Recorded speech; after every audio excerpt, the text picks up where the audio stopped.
If anyone has violated Rule 11, it's Jay-Z and his lawyers, who under Rule 11C2 should be sanctioned by awarding the plaintiff and her counsel the attorney's fees and costs incurred and having to respond to their motion.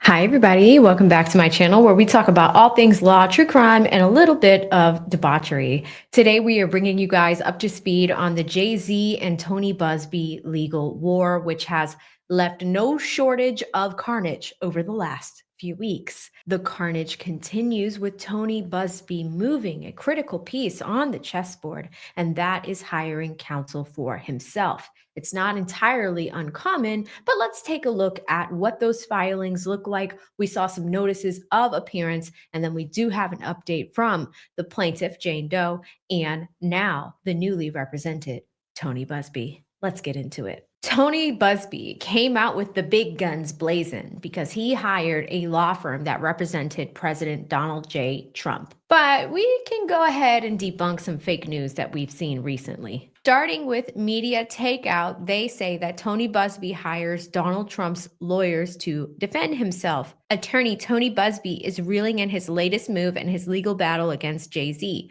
Media Takeout confirmed that Tony Buzbee has bought in powerhouse law firm Kasowitz Benson Torres to defend himself against a lawsuit filed by Jay-Z, known for representing high-profile clients, including former President Donald Trump. The firm's involvement signals that Buzbee is playing hardball. The firm no longer represents Donald Trump. Just because this law firm, which is a very large law firm, represented Donald Trump, doesn't necessarily mean that Tony Buzbee has the same attorneys that represented President Trump in those proceedings. Let's take a look at who is representing Mr. Buzbee. The first notice of appearance filing that we are looking at was filed a few days ago on January 22nd. Please take notice that Mark Ressler of Kasowitz Benson Torres LLP, an attorney admitted to practice in this court, hereby enters an appearance for counsel as plaintiff Jane Doe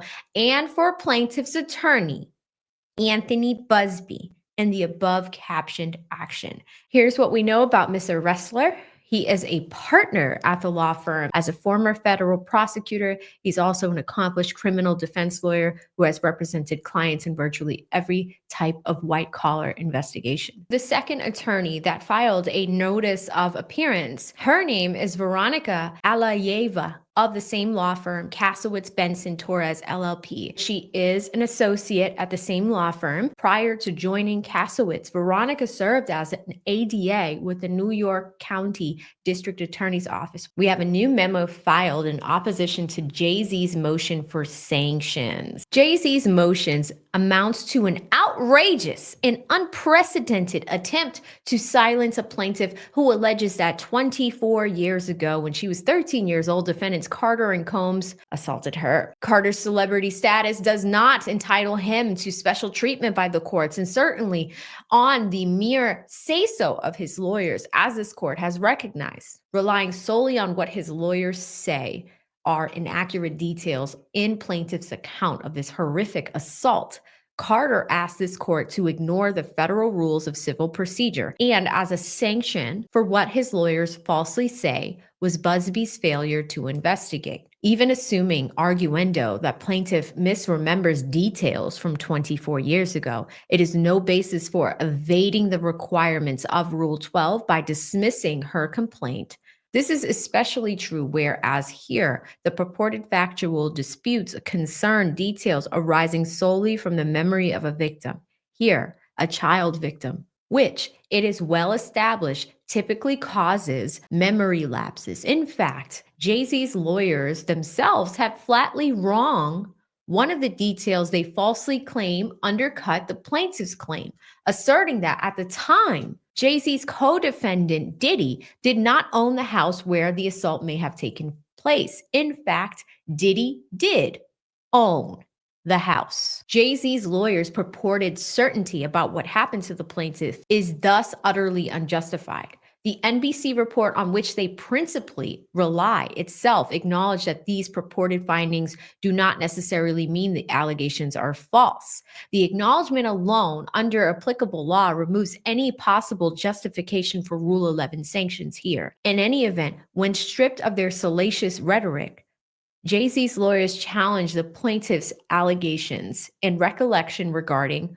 1, watching the VMAs on a Jumbotron, 2, speaking to the limo driver during the show, 3, the location at the after party in which she was assaulted, 4, speaking to a celebrity at that party, and 5, the plaintiff's father picking her up after she was assaulted. As shown further below, none of these purported challenges are meritorious, and none of them come close to proving, as they must, to justify any Rule 11 sanction, let alone the most drastic sanction of all, dismissal, that Jay-Z did not assault plaintiff, as Jay-Z's lawyers also falsely say. Buzbee did not sufficiently investigate and was not permitted to rely on the plaintiff's unequivocal recollection that Jay-Z assaulted her. As courts have made it clear, Rule 11 sanctions will be imposed only in extraordinary circumstances, of which celebrity status is not one. Here, there are no circumstances at all, let alone extraordinary circumstances, justifying sanctions against Buzbee. In fact, it is out of judicial concern for encouraging zealous advocacy that the courts maintain a high bar for establishing a Rule 11 violation. But over-the-top zealous advocacy is precisely what, as this court has also recognized, Jay-Z's lawyers are engaging in, of which this motion is the latest and worst manifestation. Jay-Z's lawyers' relentless filing of combative motions containing inflammatory language and ad hominem attacks is inappropriate, a waste of judicial resources, and a tactic unlikely to benefit his client. This legal war is just getting crazier and crazier. If you're not familiar with Rule 11 of the Federal Rules of Civil Procedure, it basically states that when attorneys file lawsuits, they are signing that lawsuit and attesting that they have thoroughly investigated the claims. The issue that Jay-Z's legal defense has raised with Rule 11 when it comes to Tony Buzbee is they believe that Tony Buzbee did not thoroughly investigate these claims. Contrary to Jay-Z's lawyers' baseless assertions, Buzbee included the allegations against Jay-Z only after an investigation, including numerous interviews of the plaintiff and vetting of the information plaintiff provided. That more than satisfied Rule 11's requirements. On the other hand, Jay-Z's lawyers' motion, which they filed even in the face of this court's discouraging them from doing so, is nothing more than an improper attempt to intimidate the plaintiff and her counsel, and is factually and legally meritless. If anyone has violated Rule 11, it's Jay-Z and his lawyers, who under Rule 11C2 should be sanctioned by awarding the plaintiff and her counsel the attorney's fees and costs incurred and having to respond to their motion. In early October of 2024, Jane Doe was referred to Buzbee and the Buzbee firm via AVA Law Group. Attorneys at AVA Law investigated the veracity of the plaintiff's allegations. Plaintiff went through their intake process, which the Buzbee firm understood to include numerous interviews, including an interview by at least one and possibly more attorneys. When the attorneys at AVA Law were convinced that the plaintiff's allegations were true, they did refer plaintiff to Buzbee. Two attorneys at the Buzbee firm interviewed the plaintiff. The Buzbee firm's efforts included, among other things, intensive interviews amounting to cross-examinations of the plaintiff by 3 to 5 attorneys, both alone and in teams, and research and verification of numerous details of the plaintiff's account. The Buzbee firm ran a background check on the plaintiff and retained a retired police detective to research and confirm all other aspects of her account. Jane Doe alleges that on September 7th, 2000, she, then 13 years old, went to Radio City Music Hall in New York to try to attend the VMAs. As plaintiff did not have a ticket to the show, she watched the VMAs on a Jumbotron outside. In hopes of talking her way into either the VMAs or an after-party, plaintiff also approached and spoke to several limo drivers parked nearby the VMAs. one for whom claimed to have worked for Diddy and told Jane Doe that Jane Doe fit what Diddy was looking for. Later that evening, the driver brought the plaintiff to an after party at what plaintiff believed to be a large white residence with a gated U-shaped driveway. Inside the party, plaintiff recognized and spoke to several celebrities. After accepting a drink from a member of the wait staff, plaintiff began to feel woozy and lightheaded, at which point she found an empty bedroom to rest in. But soon after, Diddy and Jay-Z and another individual entered the room, at which time Diddy grabbed her and said, "You are ready to party." Thereafter, both Diddy and Jay-Z held plaintiff down and assaulted her. Plaintiff was able to escape after fighting back, and she ultimately made her way to a gas station where she called her father, who then picked her up shortly before dawn. Since the initiation of this lawsuit, more than 24 past and current employees and clients of the Buzbee firm have reported being approached and harassed by individuals claiming to be investigating Buzbee, going so far as to urge the clients to bring meritless lawsuits against Buzbee regarding his attempts to get justice for Jay-Z and Diddy's victims and offering money to do so. These cases detail the illegal activities of investigators and those behind them, who are believed to be Jay-Z through his entertainment company, Roc Nation, and Jay-Z's lawyers. On December 13th, 2024, 5 days after naming Jay-Z as the defendant, plaintiff sat for an interview on NBC to recount what she called the catastrophic event. When questioned by NBC about what it claimed were some potential inconsistencies in her allegations, plaintiff told NBC that she stands by her allegations overall. NBC acknowledged that the inconsistencies in her account of the incident alleged to have happened 24 years ago do not necessarily mean that the allegations are false. They're harping on this sentence right here. NBC noted that the plaintiff's father purportedly did not recall picking her up from the gas station, as plaintiff alleges, despite it being approximately a 5-hour drive. Plaintiff told NBC she stood by her claim and that her father may have misremembered. During the interview, plaintiff told NBC that musician Benji Madden was one of the celebrities she spoke to at the party in question, but NBC determined that Madden was on tour in the Midwest at the same time. In response, plaintiff explained, "Honestly, what is clearest is what happened to me and the route that I took to what happened to me. Not all of the faces there are as clear. I may have made a mistake in identifying." Jane Doe is admitting that she may not have been as accurate. Finally, NBC also reported that Jay-Z and Diddy had been photographed at the VMA's after parties in Manhattan that night, and neither of the venues of those parties matched the plaintiff's description of the house that she was assaulted in. However, NBC also noted that Diddy and Jay-Z's whereabouts for the entire evening are unclear, and it is not clear what time those images were taken. Mr. Buzbee told NBC, "We have attempted to confirm the correct location. Jane Doe has been very specific and detailed about the description of the venue she says she was taken to. We won't speculate on whether there was an after party because, again, she doesn't know that." Buzbee further explained, "We always do our best to vet each claim made, just as we did in this case." Plaintiff also told NBC, "You should always fight for what happened to you. You should always advocate for yourself and be a voice for yourself. You should never let what somebody else did ruin or run your life. I just hope I can give others the strength to come forward like I came forward." On December 13th, Jay-Z's lawyers filed a pre-motion letter informing the court of their intent to immediately file for sanctions and requested a shortening of the 21-day safe harbor provision in Rule 11. On December 26th, the court issued an order admonishing Jay-Z's lawyers from repeatedly attacking Tony Buzbee's ethics and motives, denying Jay-Z's emergency motion to strike, and denying Jay-Z's attempt to shorten the safe harbor period to 1 day. Despite the court having admonished Jay-Z's lawyers in its December 26th order that the court discouraging the filing of their Rule 11 motion without first seeking the leave of court, they nonetheless did so. In a December 13th pre-motion letter, Jay-Z's lawyers stated that they intended to immediately file this motion for sanctions and requested an expedited briefing schedule from 21 days to 1 day. On December 17th, Mr. Buzbee received a copy of Jay-Z's motion. On December 20th, Mr. Buzbee filed his opposition to Jay-Z's lawyer's pre-motion letter, arguing that any Rule 11 motion on allegations concerning a child victim would be frivolous and would itself be subject to a Rule 11 motion in response.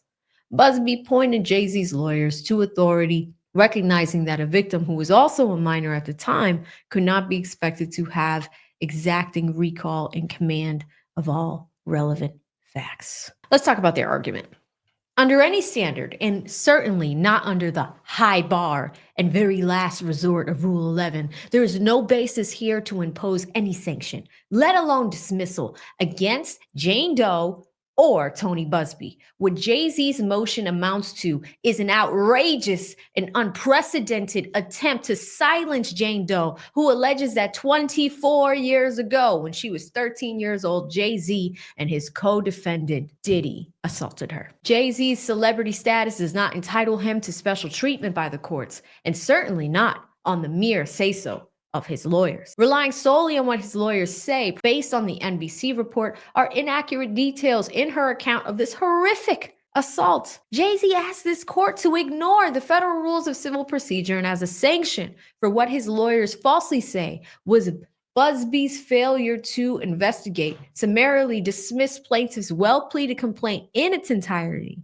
which would run rugshod over her right to take discovery and prove her claims before a jury. Even assuming arguendo that plaintiff misremembers details for 24 years ago, that is no basis for evading the requirements of Rule 12 by dismissing her complaint under Rule 11, based solely on purported factual disputes concerning those details. This is especially true, whereas here, the purported facts disputes arise solely from the memory of a victim. Here, a child victim, which it is well established typically causes memory lapses. Indeed, it's for that reason that the courts routinely permit expert testimony to explain various syndromes that impact a victim's memory and other behaviors. As the courts have made it clear, Rule 11 sanctions will be imposed only in extraordinary circumstances, of which celebrity status is not one. Here, there are no circumstances at all, let alone extraordinary circumstances, justifying sanctions against Buzbee. In fact, it is out of judicial concern for encouraging zealous advocacy that the courts maintain a high bar for establishing a Rule 11 violation. But over-the-top zealous advocacy is precisely what this court has recognized Jay-Z's lawyers are engaging in, of which this motion is the latest and worst manifestation. Jay-Z's lawyers' relentless filing of combative motions containing inflammatory language and ad hominem attacks is inappropriate, a waste of judicial resources, and a tactic unlikely to benefit the client. Contrary to Jay-Z's lawyers' inflammatory and ad hominem attacks, Buzbee included the allegations against Jay-Z in the complaint only after an investigation that more than satisfied Rule 11's requirements. On the other hand, Jay-Z's lawyers' motions, which they filed in the face of this court, discouraging them from doing so, is nothing more than an improper attempt to intimidate Jane Doe and Buzbee, and is factually and legally meritless. If anyone has violated Rule 11, it's Jay-Z's lawyers, who should be sanctioned by awarding Jane Doe and Buzbee fees and costs incurred in having to respond to their motion. Jay-Z's lawyers do not and cannot show that Buzbee's investigation was inadequate. None of the factual issues raised by Jay-Z's lawyers justify sanctions. First, Jay-Z's lawyers contest that Jane Doe's allegation that she watched the VMAs on a jumbotron, because they claim there was no jumbotron at Radio City that night. Jay-Z's lawyers fail to consider that Jane Doe could have watched on a jumbotron somewhere else, such as mere blocks away in Times Square. Second, Jay-Z's lawyers claim to have debunked Jane Doe's allegation that she approached limo drivers in hopes of gaining entry to the VMAs or after parties, because they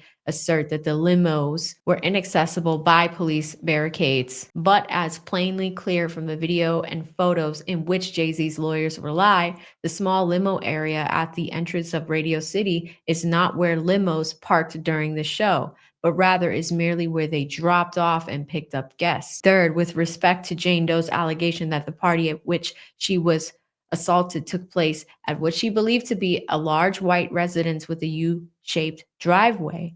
Jay-Z's lawyers make the irrelevant argument that photos show that he attended a party at a nightclub in New York, and Diddy was photographed at the Lotus nightclub as well as another establishment in New York. However, even the NBC report on which Jay-Z heavily relies conceded that it is not clear what time those images were taken or if Diddy or Jay-Z attended any other after party. With respect to Jay-Z's lawyer's argument that musician Benji Madden was not in New York on the night in question, the complaint does not identify any of these celebrities plaintiffs spoke to at the party. Rather, what it does say is that it merely alleges that the plaintiff recognized many celebrities and talked to several of the celebrities that she recognized. Jay-Z's argument stems from not what is alleged in the complaint, but from the post-filing interview plaintiff gave to the NBC news reporter. Jay-Z's lawyers took issue with plaintiff's allegation that her father picked her up from a gas station. This is a big one, guys. Shortly before dawn, after she was assaulted on the grounds that NBC reported that her father does not recall. Given that this occurred 24 years ago, it's not surprising that her father may not recall a specific drive to pick up his daughter. Moreover, as plaintiff stated in her interview with NBC and reflecting, is not uncommon in assault victims. She never told her father nor anyone else what happened to her at the party. We rode home in silence. He didn't ask me what happened. He didn't ask me what I did or where I was. None of the 5 factual disputes raised in the motion come remotely close to satisfying the high bar for imposing sanctions under Rule 11, and none of the challenge allegations could possibly render plaintiff's claim utterly lacking in factual support. Jay-Z's motion should be denied because it seeks to evade Rule 11's requirements and impermissibility, avoid discovery. They're basically saying, Judge, just hear us out. Look at the evidence first. Let's go through discovery, then dismiss it if you see fit. Next, Jay-Z's lawyers should be ordered to pay Jane Doe's attorney's fees for opposing this frivolous motion. Jay-Z should be required to reimburse Jane Doe and Tony Buzbee for their legal fees in opposing this motion. For the reasons set forth above, the court should deny the motion in its entirety, and the plaintiff and Tony Buzbee should be awarded fees and costs incurred in opposing it. It looks like things are heating up when it comes to this. Tony Buzbee is not backing down. He is lawyered up himself. It is an interesting document. I always like reading these with you guys, but I like to cut through the fluff and get exactly to what you need to make a decision in the court of public opinion. Let me know what you guys think in the comment section below. Stay tuned. We're staying very close to this one. Stay safe out there. See you in the next one. Bye.